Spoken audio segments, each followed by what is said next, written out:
प्रिय विद्यार्थियों, अभिज्ञान शाकुंतलम के चतुर्थ अंक के छठे श्लोक से हम अध्ययन प्रारंभ करेंगे। इससे पहले छठे श्लोक से पहले हमने देखा कि शकुंतला और दुष्यंत के गांधार विवाह के विषय में महर्षि कर्ण को आकाशवाणी के द्वारा जब सूचना मिल जाती है, तब महर्षि कर्ण प्रसन्न होकर के शकुंतला को फिर पतिगृह भेजने की तैयारी करते हैं। और जब पतिगृह भेजने की शकुंतला को विदा करने का, शकुंतला की विदाई का जब समय आता है, तो उस समय महर्षि कर्ण की क्या स्थिति हो जाती है, उसका यथार्थ चित्रण इस छठे श्लोक में किया गया है। इस संस्कृत साहित्य में यह अति प्रसिद्ध है। काव्येषु नाटकम रम्यम तत्र रम्या शकुंतला तत्रापि च चतुर्थो अंक है तत्र श्लोक चतुष्टय। कि काव्यों में नाटक रमणीय है और उसमें भी जो है शकुंतला सर्वश्रेष्ठ है, और अभिज्ञान शाकुंतलम जो नाटक है यह सर्वश्रेष्ठ माना है, यह रमणीय है, और उसमें भी जो अभिज्ञान शाकुंतलम का चौथा अंक है वो श्रेष्ठ है, और चौथे अंक में भी जो 4 श्लोक हैं वो सर्वश्रेष्ठ श्लोक माने गए हैं। तो जो 4 सर्वश्रेष्ठ श्लोक माने गए हैं चौथे अंक के, उसमें से एक श्लोक यह भी है, अर्थात सबसे पहला श्लोक जो है चौथे अंक का यह प्रसिद्ध श्लोक है। तो छठे श्लोक से जो कि महत्वपूर्ण माना गया है, सर्वश्रेष्ठ श्लोक माना गया है, तो इसका अध्ययन यहाँ से हम अध्ययन प्रारंभ करेंगे कि इस श्लोक में मैं पतिगृह को जाती हुई शकुंतला को विदा करते समय, विदाई देते समय महर्षि कर्ण की जो स्थिति होती है उसका वर्णन किया जा रहा है कि यास्यति अध्याय शकुंतला इति हृदय संस्पृष्टम उत्कंठया कंठः स्तंभित बाष्पवृत्ति कलुषः चिंता जड़म दर्शनम वैकल्यम मम तावत् ईदृशम इदम स्नेहाद अरण्य ओक्सः पीड्यन्ते गृहिणः कथं नु तनिया विश्लेष दुखे ही नवे ही। कि महर्षि कर्ण ये कहते हैं कि अतः आज शकुंतला यस्यति, आज शकुंतला अपने पतिगृह जाएगी। इति ऐसा विचार करके हृदय, मेरा हृदय जो है वो उत्कंठया संस्पृष्टम, दुख से भर रहा है, दुख से दुखित हो रहा है। कंठ है, और मेरा जो कंठ है, गला है, वो स्तंभित बाष्पवृत्ति कलुष, स्तंभित बाष्पवृत्ति की जो अश्रु प्रवाह है, आंसू जो बह रहे हैं, उस आंसुओं के कारण मेरा गला भी कैसा हो गया है, मेरा उस अश्रु प्रवाह से के कारण मेरा गला रुद्ध सा गया है, गदगद सा हो गया है। कलुष यानी रुंध गया है, थोड़ी आवाज़ नहीं निकल रही है। साथ ही साथ दर्शनम चिंता जड़म, और मेरी जो दृष्टि है वो चिंता के कारण निश्चेष्ट हो गई है, जड़ हो गई है कि पता नहीं शकुंतला वहाँ जाएगी तो वहाँ जाने के पश्चात इसके साथ में कैसा व्यवहार होगा, ये प्रसन्न रहेगी या नहीं रहेगी, सुखी रहेगी या नहीं रहेगी। तो इस प्रकार से उसके विषय में सोच सोच करके चिंता के कारण मेरी जो दृष्टि है वो निश्चेष्ट हो गई है। तो अरण्य उत्सव, जंगल में निवास करने वाले वनवासी, मैं जंगल में निवास करने वाला हूँ, तो मुझ जैसे वनवासी के वैकल्यम इतना अधिक बेचैन हो रहा है, इतने अधिक विकल हो रहा है, इतना अधिक जो है करुण रस से युक्त हो रहा है, दुखी हो रहा है। तो ग्रहीण है, तो जो गृहस्थ जन लोग हैं वो नवे ही, जब नवीन अर्थात पहली बार, तनिया विश्लेष दुखे ही, पुत्री के वियोग से जब वो दुखी होते होंगे, तो पुत्री के वियोग से उत्पन्न जो दुख है, उन दुखों से कथम नु कितने अधिक नहीं पीड्यन्ते दुखित होते होंगे, अर्थात वो अत्यधिक दुखी होते होंगे।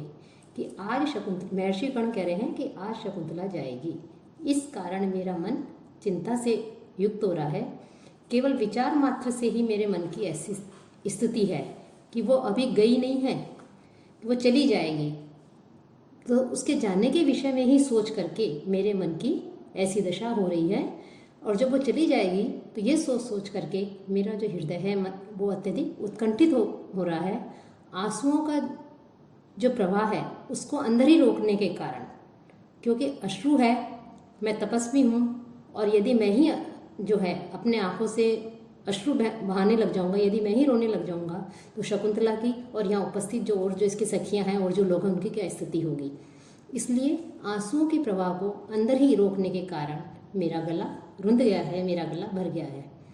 और शकुंतला के प्रति चिंता के कारण मेरी आँखें जो हैं, उन आँखों से भी स्पष्ट दिखाई नहीं दे रहा है। कि जब हमारी आंखें भर आती हैं हम किसी के विषय में चिंता करते हैं, सोचते हैं, तो धुंधला धुंधला सा दिखाई देने लगता है, स्पष्ट हमें दिखाई नहीं देता। तो वन में रहने वाले मुझ जैसे व्यक्ति की भी जब इतनी अधिक विकलता है कि मैं इतना अधिक व्यथित हो रहा हूँ, तो गृहस्थ लोग तो अपनी पुत्री के प्रथम बार के वियोग के दुखों से कितने अधिक पीड़ित होते होंगे, उन्हें कितना अधिक कष्ट होता होगा, अर्थात वो अत्यधिक दुखी होते होंगे। कि इस महर्षि कर्ण का यहाँ पर जो है कि पुत्री को विदा करते समय महर्षि कर्ण ने जो इस स्थिति का वर्णन किया है, जिसका यथार्थ चित्रण किया है, उससे लगता है कि जो गृहस्थी लोग हैं, महर्षि कर्ण यद्यपि नित्य तपस्वी योगी हैं, सांसारिकता के मोह से रहित हैं, ऐसे महर्षि कर्ण भी जब उस पुत्री के लिए जिसको उन्होंने जन्म नहीं दिया, केवल पालन मात्र किया है, जो कि उनकी औरस पुत्री नहीं है, केवल उसका पालन किया है, जब वो उसके जाने के भय से कि वो यहाँ से चली जाएगी ये सोचकर इतने अधिक व्याकुल हो रहे हैं, व्यथित हो रहे हैं, दुखी हो रहे हैं, तो जो गृहस्थी लोग हैं वो अपनी पुत्री को, जिसे उन्होंने जो है उत्पन्न किया है, उनकी औरस पुत्री है, उसको प्रथम बार जब विदा करते होंगे तो वो किस प्रकार से अनुभव करते होंगे। कि महर्षि कर्ण के मुख से ये शब्द जो कवि कालिदास ने उस समय कहलवाए थे, वे आज के समय में भी अपना वही महत्व रखते हैं जो उस समय रखते थे। आज भी हम देखते हैं कि माता पिता जब अपनी पुत्री का, अपनी कन्या की विवाह के पश्चात जब उसे विदा देते हैं, तो विदाई का समय, विदाई की वेला जब उपस्थित होती है, तो सभी घर के प्रत्येक सदस्य, बंधु बांधव, सभी का मन विह्वल हो जाता है, नेत्र जो है अश्रुपूरित हो जाते हैं। तो इस पद्य में कि महर्षि कर्ण के माध्यम से कि यद्यपि महर्षि कर्ण ने शकुंतला का केवल पालन पोषण किया है, उस शकुंतला को जो है जन्म नहीं दिया है, केवल उसके पालक पिता थे और वो उनकी औरस पुत्री नहीं थी, फिर भी वे आश्रमवासी, सांसारिक माया मोह से मुक्त और शाश्वत ब्रह्मचर्य का व्रत का पालन करने वाले तपस्वी होते हैं। और तपस्वी होने के कारण ये विषयों से, सांसारिक जो माया मोह है उससे परांगमुख होते हैं। तो महर्षि कर्ण कहते हैं कि मैंने तो केवल इसका पालन किया है और हम जो है आश्रम में रहने वाले हैं, लेकिन पालन करने के कारण ही इस शकुंतला को विदा करने के विषय में सोचकर ही मैं इतना अधिक विकल हो रहा हूँ, व्याकुल हो रहा हूँ। तो इसके जो गृहस्थी जो लोग हैं, जो अपनी पुत्री को विदा करते हैं, वो कितना अधिक दुखी होते होंगे। तो यह जो श्लोक है, इस श्लोक को अभिज्ञान शाकुंतलम का सर्वोत्तम श्लोक कहा जा सकता है। कि सर्वोत्तम श्लोक को अभिज्ञान शाकुंतलम का माना गया है कि इसमें जो गृहस्थी है उसकी वास्तविक पीड़ा का महर्षि कर्ण के द्वारा जो है कालिदास ने यथार्थ चित्रण जो है प्रस्तुत किया है। कि जब ऋषि मुनि जो सांसारिक मोह माया से दूर हैं वो इतने अधिक दुखी हैं, तो गृहस्थी तो कितने अधिक दुखी होते होंगे। और ये जो पद्य है, इस पद्य में शार्दुल विक्रीडितम जो छंद है, उस छंद का यहाँ पर प्रयोग किया गया है। तो इसको जो है महत्वपूर्ण श्लोक माना जाता है और परीक्षा की दृष्टि से भी ये महत्वपूर्ण श्लोक है। इति परिक्रांति, ऐसा कहकर के जो है वो परिक्रांति ऐसा सोचते हुए चारों ओर घूमते हैं। सख्यो हला शकुंतले औसित मंडनासी, कि तुम्हारा जो है अलंग श्रृंगार प्रसाधन है वो पूरा हो गया है। परिदधत्सु सांप्रतम सौम युगलम, तो अब तुम रेशमी वस्त्रों को धारण करो। शकुंतला उठती है और उठ करके जो वस्त्र हैं उनको धारण करती है। गौतमी कहती है, जाते पुत्री एष तय आनंद परिवाहिणा चक्षुषा परिसृज्यमान है इव गुरु उपस्थित है। कि आनंद के कारण कि तुम्हें आज वो जो है तुम्हें अपने पति गृह भेज करके उन्हें अपने कर्तव्य जो था कि पुत्री को जो है सुरक्षित अपने पति के पास में पहुंचाना, तो उस कर्तव्य को पूरा करने के कारण अत्यधिक प्रसन्न होते हुए, आनंद से उमड़ते हुए आंसुओं को बहाने वाले चक्षुषा परिसृज्यमान है, नेत्रों से ही तुम्हें गले लगाते हुए गुरु उपस्थित है। कि तुम्हारे जो पिता है महर्षि कर्ण वो यहाँ पर उपस्थित हैं। इसलिए आचारम तावत प्रतिपद्यस्म, कि अपने पिता के प्रति जो शिष्टाचार है, जो आचार है, उसका पालन करो, कि उचित आचरण करो। शकुंतला लज्जा के सैव्यूढ़म, लज्जा के साथ में तात वंदे, हे पिताजी आपको प्रणाम है। काश्यप महर्षि कर्ण कहते हैं, हे पुत्री जयाते हैं इव शर्मिष्ठा भर्तु बहुमता भव सुतं त्वमपि साम्राज्यम सा एव परुम अवाप्नुहि, कि उसे आशीर्वाद देते हैं कि शकुंतला ने अपने पिता को प्रणाम किया तो वह उसे आशीर्वाद देते हुए कहते हैं कि ययाति है, कि जो ययाति है, चंद्रवंश के संस्थापक जो राजा हैं, चंद्रवंशी जो राजा हैं, ऐसे उस ययाति के समान भर्तृ अपने पति की बहुमता भव, अत्यधिक सम्माननीय, अत्यधिक प्रिय बनो। और जैसे उसने पुरुम इव, पुरु नाम के चक्रवर्ती पुत्र को उत्पन्न किया, वैसे ही तुम भी जो है चक्रवर्ती पुत्र को उत्पन्न करो। और तुमपि, तुम भी सम्राजम सुतम अवाप्नुहि, तुम भी जो है सम्राट को, चक्रवर्ती पुत्र को, सम्राट को जो है अवाप्नुहि प्राप्त करो। कि ययाति जो है चंद्रवंशी जो नहुष थे उनके पुत्र थे, उन्होंने शुक्राचार्य की पुत्री देवयानी से विवाह किया था। दैत्यों के राजा वृषपर्वा की पुत्री शर्मिष्ठा देवयानी के साथ में जो है दासी के रूप में गई थी। शर्मिष्ठा दासी के रूप में देवयानी के साथ वहाँ जाती है।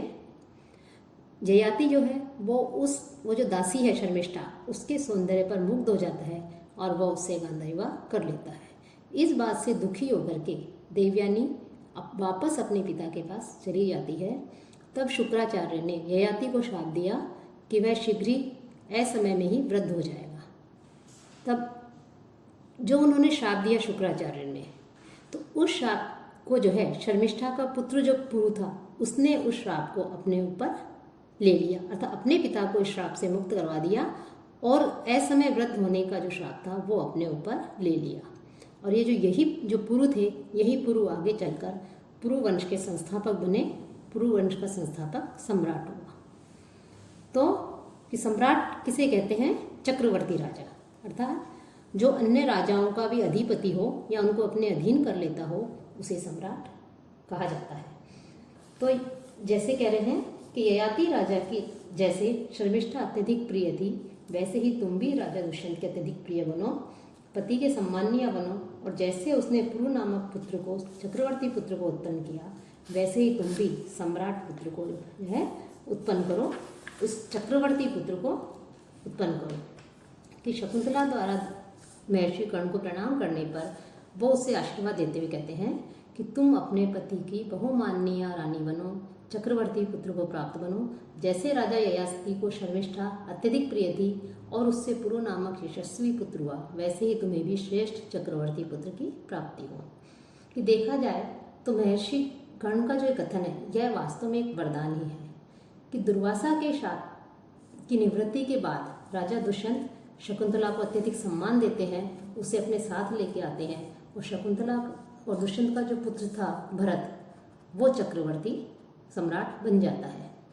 तो इस प्रकार से यहाँ ययाति और शर्मिष्ठा के माध्यम से इस जो है ये जो कथा उपस्थित की गई है, उनकी सूचना, उनके विषय में बताया है। इससे प्रतीत होता है कि महर्षि कर्ण के माध्यम से उन्होंने एक शकुंतला को वरदान दिलवाया है कि भविष्य में आगे चलकर वो चक्रवर्ती पुत्र को उत्पन्न करेगी, जो इस पूरे राज्य पर, एक देश पर जो है एक छत्र राज्य करेगा।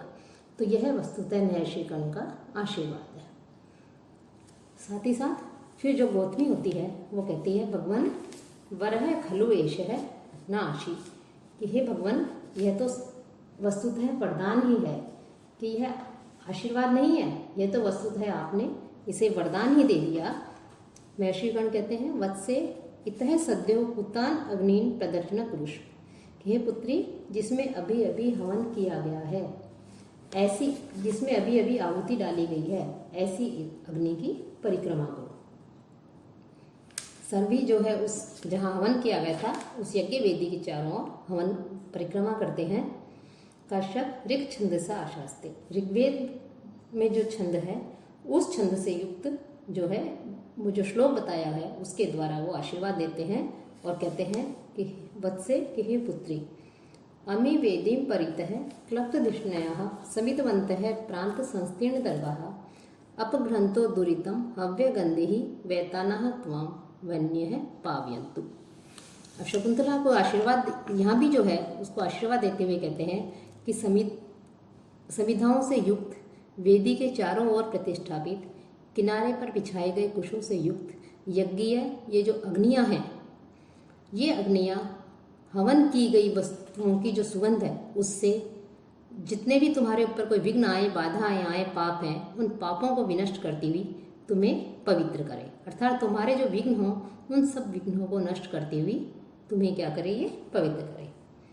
कि समितवंत है, समिधाओं से युक्त, वेदीम परित है कि समिधा कहते हैं हवन में जो लकड़ियां वगैरह प्रयोग में ली जाती हैं वो समिधा कहलाती है। तो हवन की लकड़ियों से युक्त, वेदीम परित है, यज्ञ वेदी के चारों ओर, क्लप्त दिशनया उसके चारों ओर स्थापित, चारों ओर प्रतिष्ठापित, प्रांत संस्तीर्ण दरबा जिसके किनारे पर बिछी हुई कुशों, चारों तरफ कुश आदि घास आदि जो है बिछी हुई है ऐसी, और हव्य गंधेही जिसमें हवन सामग्री डाली जाती है। तो हवनीय पदार्थ डालने के कारण उनसे जो सुगंध निकलती है वो सुगंध जो है दुरितम अपुनहंतम, कि जो पाप कर्म है, जो पाप है तुम्हारे ऊपर कोई भविष्य कोई विघ्न आए, बाधा आए, उन बाधाओं को दूर करने वाली बने, उनको नष्ट करती हुई अमी वैतानाह, ये जो वैतानाह यज्ञीय वहनीय अग्नियाँ, ये जो यज्ञीय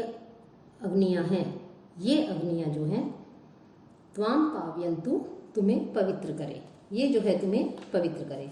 कि महर्षि कर्ण शकुंतला को आशीर्वाद देते हुए कहते हैं कि जो समिधाओं से प्रदीप्त हो रही है और जो हवनीय पदार्थों की सुगंध से सारे जो पाप हैं, विघ्न हैं, बाधाएं हैं, उनको नष्ट कर देती है, ऐसी यज्ञीय अग्नि तुमको पवित्र करे। क्लप्त धिषण कि वेद जो है उनमें, वेदों में 3 प्रकार की अग्नियों की स्थापना वेद बताई गई है। कि यज्ञ जब हम करते हैं यज्ञ वेदी, तो उसमें 3 अग्नियों की स्थापना की जाती है, गार्हपत्य, दक्षिणाग्नि और आवनी अग्नि। इनमें भी इनको किस स्थान पर कौन से कोने में स्थापित की जाए, इसके विषय में भी वेदों में विस्तार के साथ में बताया है। तो इस प्रकार से यहाँ कह रहे हैं कि जो हम हवन कर रहे हैं उस हवन कुंड के चारों तरफ, यज्ञ वेदी के चारों तरफ परिक्रमा करने के लिए कहते हैं, और कहते हैं ये जो है तुम्हारे ऊपर कोई भी विघ्न आए, कोई भी बाधा हो, वो सारी बाधाओं को, सारे विघ्नों को ये जो है, ये यज्ञ अग्नियाँ जो है ये उसने नष्ट करें और तुम्हें जो है सौभाग्य की प्राप्ति हो। प्रतिष्ठा सुविधानी कहती है कि प्रतिष्ठा सुविधानी कि अब तुम जो है प्रस्थान करो। स दृष्टि शेपम, फिर इधर उधर दृष्टि डाल करके कहते हैं क्वै ते शारंगराव मिश्रा, ये शारंगराव आदि कहाँ है। कि शारंगराव, शारद्वत और गौतमी, इन तीनों को शकुंतला के साथ में वो उसके पति गृह भेजते हैं शकुंतला को भेजने के लिए, शकुंतला को वहाँ पर छोड़ कर आने के लिए। तब उनको कहते हैं कि शकुंतला के साथ में जो जाएंगे शारंगराव, शारद्वत, वो कहाँ हैं। तब प्रवेश करके शिष्य कहते हैं भगवान इमे, इसमें हम ये हैं। महर्षि कर्ण कहते हैं भगिन्यः ते मार्गम आदेश, अपनी बहन को मार्ग दिखाओ। शारंगराव कहते हैं इतना इतो भवती, हे देवी इधर से आइए, इधर से आइए। सभी घूमते हैं। महर्षि कर्ण कहते हैं भो भो सन्निहिता तपोवन तर्व है, हे सन्निहिता पास में स्थित, समीप में स्थित तपोवन तर्व है, तपोवन के वृक्ष। कि शकुंतला के प्रस्थान काल पर महर्षि कर्ण जो है वो तपोवन के समीप में स्थित जो वृक्ष हैं उन वृक्षों को संबोधित करते हुए कहते हैं कि शकुंतला तुम्हें जल सिंचन के बाद ही स्वयं जल का पान करती थी, और जो जिसे कि पुष्प आदि अत्यधिक प्रिय थे और उनको आभूषण के रूप में धारण करना इससे अच्छा लगता था, लेकिन फिर भी वृक्षों के प्रति, फूलों के प्रति अत्यधिक स्नेह होने के कारण वो पत्ते पुष्प आदि नहीं तोड़ती थी। और यदि कोई किसी वृक्ष पर या किसी लता पर नया पुष्प निकलता था तो उस समय उत्सव जैसा माहौल बन जाता था, उत्सव का आयोजन किया जाता था। ऐसी शकुंतला जो है आज अपने पति गृह जा रही है, आप जो है इसे अनुमति दीजिए।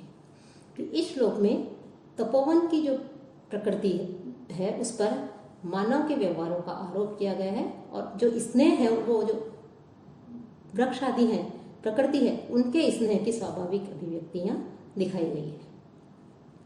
किसे प्रकृति और मानव इन दोनों के पारस्परिक स्नेह संबंधों पर सुंदर प्रकाश डाला गया है, सुंदर इसका विवेचन यहाँ पर किया गया है। तो महर्षि कर्ण इस प्रकार से कहते हुए कहते हैं कि पातुम न प्रथमम व्यवस्यति जलम युष्मासु अपीतेषु या न आदत्ते प्रियमण्डनापि भवतां स्नेहे या पल्लवो आध्ये वह कुसुम प्रसूति समये यस्या भवति उत्सवः सा इयं याति शकुंतला पतिगृहं सर्वे ही अनुज्ञायता। कि महर्षि कर्ण में वो तपोवन के आश्रमों को में जो वृक्ष हैं उन वृक्षों को संबोधित करते हुए कहते हैं कि हे तपोवन के वृक्ष, जो शकुंतला तुम लोगों को जल पिलाए बिना अर्थात तुमको सींचे बिना स्वयं पहले जल ग्रहण नहीं करती थी और जिसे आभूषण अत्यधिक प्रिय थे, लेकिन वृक्षों से पुष्पों से अत्यधिक प्रेम होने के कारण वो नवीन जो पुष्पें किस्लें हैं उनको वो भी नहीं तोड़ती थी, पुष्पों को पत्ते आदि को नहीं तोड़ती थी। और जब तुम लोगों के अर्थात वृक्षों को संबोधित कर रहे हैं कि जब तुम लोगों के जब सर्वप्रथम पुष्प विकसित होते थे अर्थात वृक्षों के ऊपर जब नवीन पुष्प निकलते थे, तब उस दिन मानो शकुंतला जो है उत्सव, उसके लिए उत्सव का दिन होता था, उत्सव का आयोजन किया जाता था। ऐसी यह शकुंतला आज आप लोगों को छोड़कर अपने पति गृह जा रही है, आप सभी मिलकर इसे जाने की आज्ञा प्रदान करें।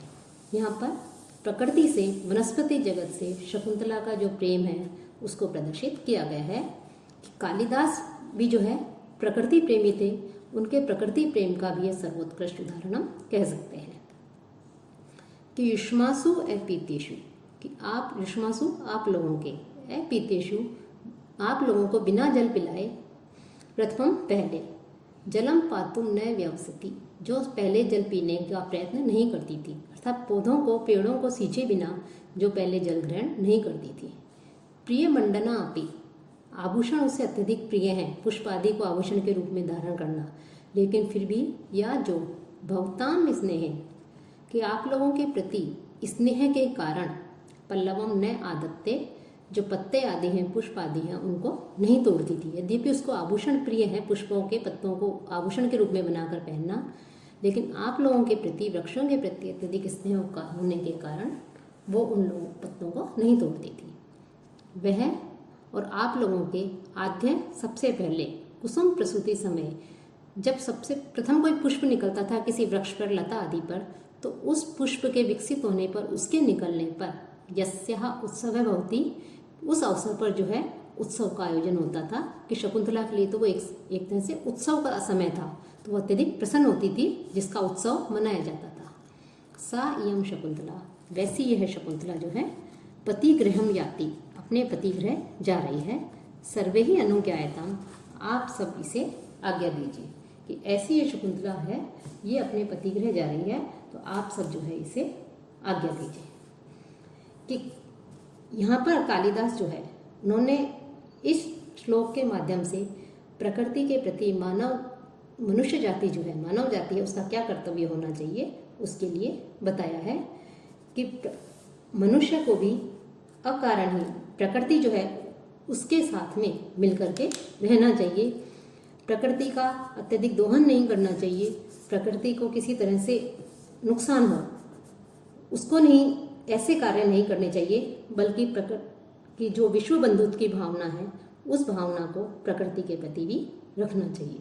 तो प्रकृति के प्रति मानवीय दृष्टि रखने के लिए जो है मनुष्य को एक तरह से यहाँ पर बताया गया है कि यदि मनुष्य अपना कल्याण चाहता है तो ये आवश्यक है कि वो जो प्रकृति है उसके प्रति मानवीय दृष्टि रखे, साथ ही साथ विश्व बंधुत्व की भावना भी जो है उनके प्रति रखे। तो यहाँ पर कालिदास के प्रकृति प्रेमी होने की भी सूचना मिलती है कि कालिदास जो है वो प्रकृति से अत्यधिक प्रेम करते थे। कि परीक्षा में इस प्रकार से क्वेश्चन भी आता है कालिदास का अभिज्ञान शाकुंतल में वर्णित प्रकृति चित्रण, तो उसमें जो है इस प्रकार से ये और भी श्लोक हैं, लेकिन इस अन्य श्लोकों के साथ ये भी जो है वहाँ पर प्रस्तुत किया जा सकता है। कोकिल रवं सूचयित्वा, कभी कोयल के शब्द जो है मानो उस शब्द को सुनने की सूचित करते हुए अनुमत गमना शकुंतला तरुभिः एवं वनवास बंधुभिः परभृत विरुतम कलम यथा प्रतिवचने कृतम ये भी ईदृशम। एवं शकुंतला, इस शकुंतला को वनवास बंधुभिः, कि वन में रहने वाले, साथ में रहने वाले बंधुभिः कि जो तपोवन के सहवासी वृक्ष हैं, जो साथ में रहने वाले बंधुओं के समान सहवासी वृक्ष हैं, उन वृक्षों के द्वारा, तरुबी वृक्षों के द्वारा अनुमतगमना जाने की अनुमति दे दी गई है। कि वृक्षों के द्वारा शकुंतला को पतिगृह जाने की अनुमति दे दी गई है। कैसे पता लगा, कैसे बता रहे हैं? यथा क्योंकि कलम अस्पष्ट एवं मधुर परभृत विरुद्धम, कि जो मधुर है, वो जो मधुर कोयल की ध्वनि है, परभृत कहते हैं कोयल को, कि जो कोयल की मधुर ध्वनि है, उस ध्वनि को इन्होंने ईदृशम प्रतिवचनी कृतम, इस तरह से अपना प्रत्युत्तर बनाया है। कि वृक्षों ने मानो कोयल की मधुर ध्वनि को अपना प्रत्युत्तर के रूप में प्रस्तुत किया है और उसके माध्यम से वो शकुंतला को पतिगृह जाने की आज्ञा देते हैं। परव्रत कोयल को कहा जाता है। परे ही अन्य ही व्रत है पालिता परव्रत है।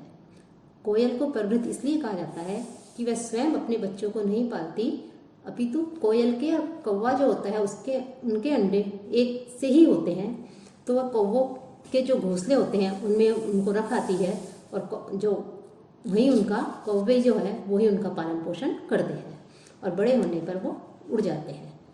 और यात्रा के समय यदि कोयल के कूकने की, कोयल का कुंजन यदि सुनाई देता है तो ये शुभ शकुन माना जाता है। तो महर्षि कर्ण तपोवन के पास में स्थित जो वृक्ष थे उनसे जब शकुंतला के प्रस्थान की अनुमति मांगते हैं, तभी कोयल की मधुर ध्वनि का श्रवण की सूचना मिलती है। कोयल का जो है कूकने लगती है, तो उसको सूचित करते हुए कहते हैं कि जो उनके शिष्य हैं वो तपोवन के सहवासी जो बंधु के समान ये जो वृक्ष है, शकुंतला के बंधु बांधव के समान शकुंतला के साथ में रहने वाले जो वृक्ष आदि हैं, इन्होंने शकुंतला को पतिगृह जाने की अनुमति दे दी है, क्योंकि इन्होंने कोयल की मधुर ध्वनि जो है उसको अपने प्रत्युत्तर के रूप में प्रस्तुत किया है। कि कोकिल ध्वनि को वृक्षों का प्रतिवचन मानकर उसे शकुंतला गमन के रूप में उन्होंने उसे प्रस्तुत किया है। तो इस प्रकार से उससे यहाँ पर जाने की आज्ञा दे दी गई है। तो यहाँ पर शकुंतला को जो वृक्षों से अनुमति मांगते हैं जब महर्षि कर्ण, तो कोयल के कूकने की आवाज़ आती है और उसके माध्यम से सूचना दी जाती है कि मानो जो वृक्ष हैं उन्होंने उसे आज्ञा दे दी है। आकाशे, तभी आकाश जो है में रम्यांतर है कमलिनी हरिते ही सरोभि ही छाया द्रुहि नियमित अर्कमयुक्त ताप है भूयात कुशेशर रजो मृदु रेणु यस्या शांता अनुकूल पवनश्च शिवश्च पंथा। कि कमलिनी हरिते ही, कमलनियों के द्वारा, हरिते ही श्यामल वर्ण वाले, सरोभि ही सरोवरों से, रम्यांतर है कि जिसका मध्य भाग रमणीय हो गया है, अंतर है मध्य भाग।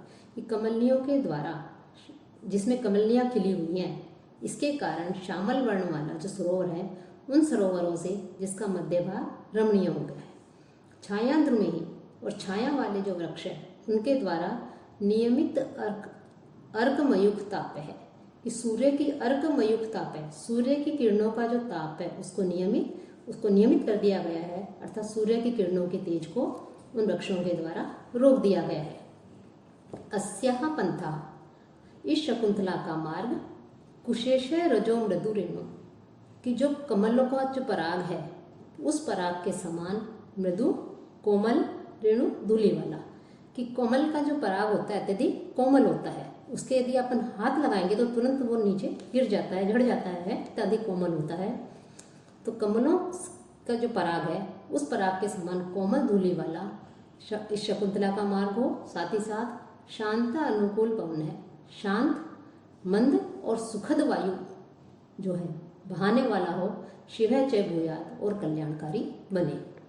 कि कोई वन देवता कह रहा है, आकाश में सुनाई देता है, मतलब जिस जाने की अनुमति मांगते हैं, कोयल के माध्यम से सूचित किया है कि वृक्षों ने अनुमति देती है, तभी आकाश से आवाज़ आती है, अर्थात वन देवता एक तरह से कह रहे हैं, उनकी आवाज़ सुनाई देती है कि शकुंतला का जो पतिगृह गमन मार्ग है वो कमलनियों से हरित सरोवरों से मध्य भाग वाला है, और जगह जगह पेड़, घने पेड़ उगे हुए हैं, छाया से वाले पेड़ हैं।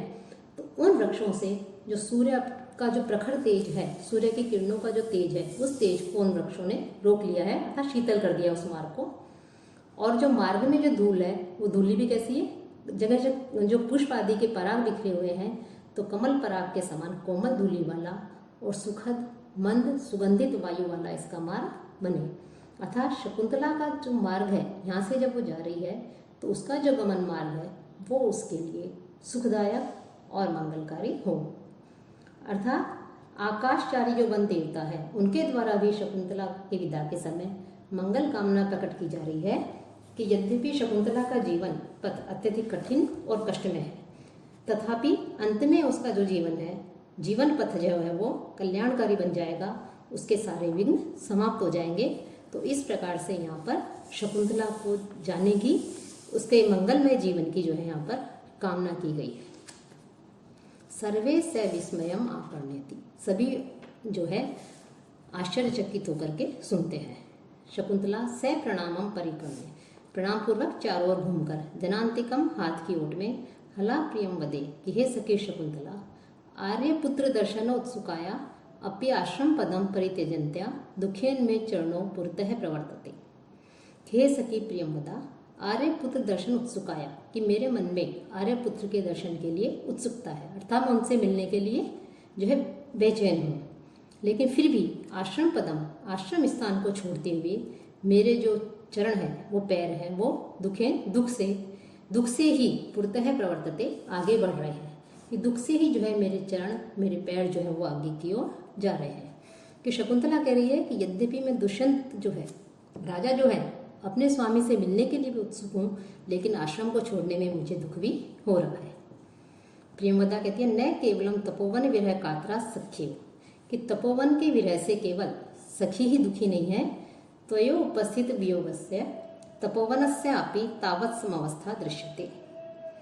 कि त्वयो उपस्थितस्य, कि तुम्हारे इस विदाई के समय उपस्थित जो वियोग है, उस वियोग से तपोवनस्य अपि, तपोवन जो है वो तपोवन भी जो है तुम्हारे ही समान अवस्था वाला दृश्यते, दिखाई पड़ रहा है। कैसे? उद्गलित दर्भ कवला मृग्य है, परित्यक्त नर्तना मयूरः, अपसृत पांडुपत्रा मुंचति अश्रु इव लतः। कि कैसे जो है, जो पशु पक्षी वृक्षों के विषय में बताया, और जो मृग आदि हैं, मयूर आदि हैं, और जो लताएं हैं, उनके लिए बता रहे हैं कि ये भी जो है तुम्हारे यहाँ से जाने को लेकर के तुम यहाँ से चली जाओगी, तुम्हारे वियोग के कारण अत्यधिक संतप्त हैं, पीड़ित हैं, अत्यधिक दुखी हो रही है। कह रही है प्रियंवदा शकुंतला को सांत्वना देती हुई कह रही है कि केवल तुम ही दुखी नहीं हो, बल्कि तुम्हारे वियोग से तपोवन में उपस्थित जो जीव जंतु हैं, जो वृक्ष आदि हैं, वो सभी जो है अत्यधिक दुखी हैं। कि जो मृग्य है, कि जो हिरणियाँ हैं, वो हिरणियाँ उद्गलित दर्भ कवला, उद्गलित उगल देने वाली है। दर्भ कवला जो गर्भ अर्थात कुशा जो खाती हैं, वो घास आदि खाती हैं, उसके ग्रास को, कि उन्होंने जो है कुशा के ग्रास को अपने मुंह से उगल दिया है। वो खा रही थी, अपने भोजन को ग्रहण कर रही थी कुशा आदि को घास आदि के द्वारा, तभी उन्हें पता लगता है वो कि तुम यहाँ से जा रही हो। तो इस कारण से उन्होंने वो जो खा रही थी कुशा के ग्रास को, उसको मानो मुंह से उगल दिया है। परित्यक्त नर्तना मयूरा, कि जो मोर हैं उन मोरों ने भी नाचना, मयूरों ने नृत्य करना छोड़ दिया है। अपसृत पांडुपत्रा, और पीले पत्तों को जो गिराती हुई ऐसा लग रहा है कि जो पीले पत्ते हैं, उन पीले पत्तों को गिराने के बहाने से मानो जो लता है वो अश्रुणी मुंचती एव, मानो आंसुओं को छोड़ रही है। कि आंसू जो है मानो उस लता के आंसू बह रहे हैं। कि शकुंतला के विरह में सभी जो है अत्यधिक व्यथित हैं, विचलित हैं। उसका वर्णन जो है यहाँ पर बड़े ही करुणतापूर्वक जो है यहाँ पर कर रहे हैं। कि शकुंतला की विदाई की वेला में आश्रम में स्थित सभी प्राणी, पशु पक्षी, वनस्पति जगत की जो विरह अवस्था है, उसको यहाँ पर प्रदर्शित किया गया है। इस पद्य में भी शकुंतला के विरह में जो मृगियाँ हैं, हिरणियाँ हैं, उन्होंने घास को उगल दिया है, अर्थात उन्होंने घास खाना बंद कर दिया है, और जो उनके मुंह के अंदर थी वो खा रही थी, उसको भी उन्होंने त्याग दिया है। मयूर जो नृत्य कर रहे थे, उन्होंने भी नृत्य करना बंद कर दिया है। और लताएं जो हैं, उन लताओं से जो पीले पत्ते गिर रहे हैं, ऐसा लग रहा है कि पीले पत्तों के माध्यम से मानो तुम्हारे वियोग में वो आंसू बहा रही है। इस प्रकार संपूर्ण जो तपोवन है वो तुम्हारे विजय से व्यथित है। कि तो यहाँ पर इस श्लोक में जो है आर्य छंद का प्रयोग किया गया है। और शकुंतला फिर कहती है स्मृत्वा, स्मरण करके, कि तात कि हे तात, लता भगिनीम वन ज्योत्सनाम तावद आमंत्रेष्ये, कि मैं लता बहन जो वन ज्योत्सना है, कि अच्छा बहन के समान है, तो ऐसी जो वन ज्योत्सना जो है इससे अब मैं विदा लेती हूँ, इससे मिलती हूँ। काश्यप कहते हैं अवैमी, मैं जानता हूँ, ते तस्याम सौंदर्य स्नेह, कि तुम इससे अपनी सगी बहन के समान तुम्हारा स्नेह है, यह मैं जानता हूँ। यम तावत दक्षिणे, यह दक्षिण दिशा की ओर है।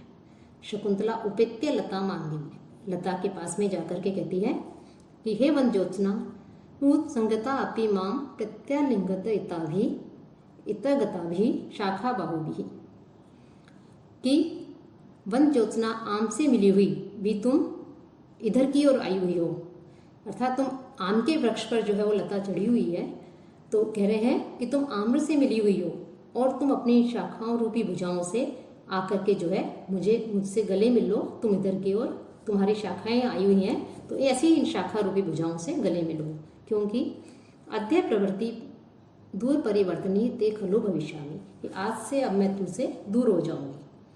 तब महर्षि कर्ण कहते हैं संकल्पितम प्रथममेव मया तवार्थे भर्तारम आत्मसदृशम सुकृते ही गतात्वम नूतेन संश्रितवती नवमालिकायम अस्या अहम त्वयि च संप्रति वीत चिंत है, कि मैंने मया तवार्थे प्रथमम एव संकल्पितम, मया कि मैंने, तवार्थे तुम्हारे लिए, प्रथमम एव कि पहले ही, संकल्पितम कि मैंने पहले ही तुम्हारे लिए जिसका संकल्प लिया था, अर्थात विचार किया था।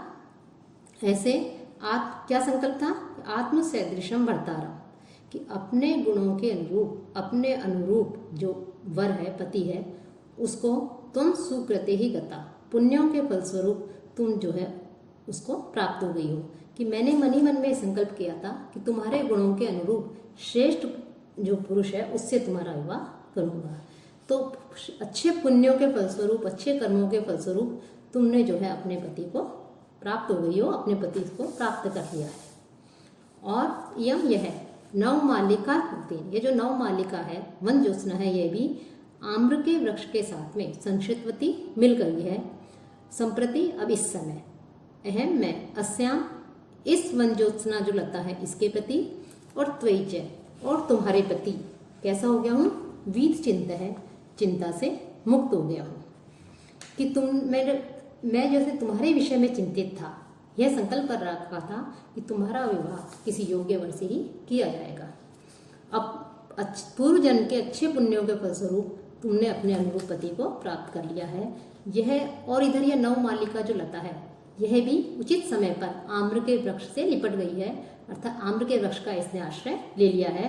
तो अब यह भी जो है विकसित होगी, फूलेगी, फलेगी, खिलेगी।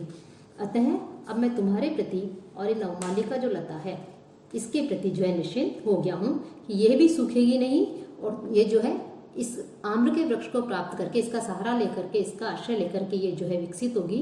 वैसे ही तुम भी जो है अपने पति को प्राप्त करके जो है तुम्हारा कल्याण होगा, तुम जो है अत्यधिक सुखमय जीवन व्यतीत करोगी। तो तुम्हारे प्रति और इस लता के प्रति जो है मैं निश्चिंत हो गया हूँ। यहाँ पर सचेतन मानव और जो अचेतन प्रकृति है उसमें तादाद में दिखाया गया है। कि महर्षि कर्ण के कहने का यह आशय है कि योग्य वर को कन्या प्रदान करने पर उसका पिता निश्चिंत हो जाता है। वैसे ही मैं भी तुम्हारा विवाह राजा दुष्यंत से हो गया है, इस संबंध में जो है मैं निश्चिंत हो गया हूँ। अब तुम भी जो है तपोवन के विजय को सहन कर लो और अपने अनुरूप, तुम्हारे गुणों के अनुरूप जो पति है दुष्यंत है, उसको प्राप्त करके प्रसन्नतापूर्वक जो है अपना जीवन व्यतीत करो। और महर्षि कर्ण ने प्रकृति के प्रति शकुंतला का अत्यधिक स्नेह था और प्रकृति की प्रधानता रही है, तो शकुंतला को जो है इस प्रकार से प्रकृति में और जो शकुंतला के प्रति जो है तादात्म्य में दिखाया गया है। तो उन दोनों के सुखमय जीवन की जो है वो कामना करते हैं और कहते हैं कि मैं अब जो है पूर्ण रूप से निश्चिंत हो गया हूँ। इतः पंथानाम प्रतिपद्य, अब यह मार्ग है, इधर चलो। शकुंतला कहती है सख्यों प्रति, दोनों सखियों से, कि एषा द्वयो युवयोः हस्ते निक्षेपः, इस लता को अब मैं तुम दोनों के हाथ में रख के जा रही हूँ, तथा मैं यहाँ से चली जाऊंगी, तो अब तुम जो है इसको जल आदि के द्वारा इसको सींच करके इसकी रक्षा करना, ये अब तुम्हारे हाथ में है। दोनों सखियाँ कहती हैं अयम जन है कस्य हस्ते समर्पित है, हम दोनों को तुम की लता को तो हमें दे दिया, हम लोग तो इसकी रक्षा कर लेंगे सींचने, जल से सींचने आदि के द्वारा, लेकिन हम दोनों को जो है किसके सहारे छोड़ करके जा रही हूँ। ऐसा कह करके जो है आंसू बहाती हैं। महर्षिगण कहते हैं अनसूये अलम रुदित्वा, कि हे अनसूया मत रो, ननु भक्तिभ्याम एव स्थिरी कर्तव्या शकुंतला, क्योंकि तुम दोनों को ही शकुंतला को धैर्य बंधाना है। यदि तुम दोनों ही इस प्रकार से व्यथित हो जाओगी, विचलित हो जाओगी, रोने लग जाओगी, अश्रुधारा बहाओगी, तो शकुंतला भी जो है अत्यधिक दुखी हो जाएगी, और ये जो है उचित नहीं है। तो तुम ही तो शकुंतला को धैर्य बंधाने वाली हो, इसलिए अपने आंसुओं को रोक लो। अब आगे अगले व्याख्यान में 14वें श्लोक से अध्ययन करेंगे।